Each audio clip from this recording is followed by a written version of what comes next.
we don't make troopers work 500 accidents before they become a senior trooper. We don't make a hazmat technician, emergency services technician, respond to 200 hazmat releases before we allow them to be a senior technician.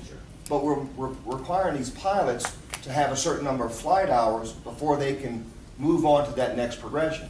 And to exacerbate that problem, our pilots get between maybe 150 and 175 hours per year of flight time.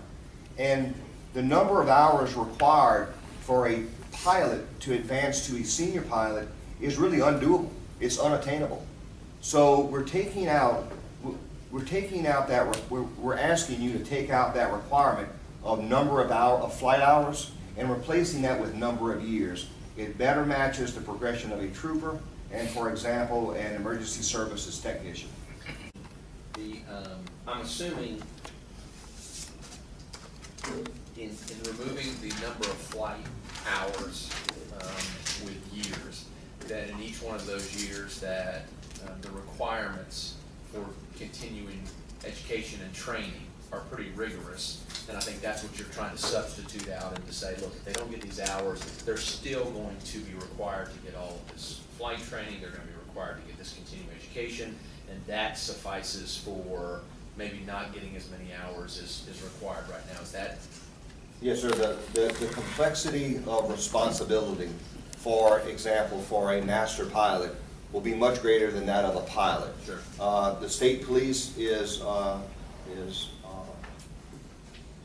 very fortunate. We have a diverse set of our aircraft that reflects our diverse missions and responsibilities. So it's logical that a new pilot coming into the section is going to have less experience in the differing platforms than a master pilot will.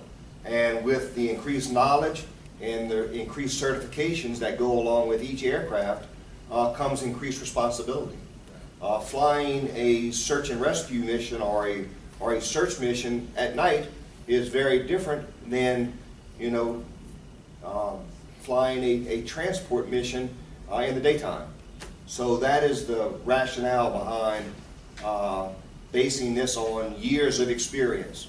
You get a lot more experience, doing your job over a series of, or a time period of years than just trying to log hours. I could give you 500 hours a year in a fixed wing aircraft, but that doesn't make me a better pilot. What makes me a better pilot is being proficient in that platform and all the other platforms that state police, all the assets that state police have. Sure, I agree. Any other questions? Call the question. Let's also do a roll call then. Jared Rickey, Yes. Brian Crawford, Yes. Leonard Knapp, Yes. and Harold Peru. Yes.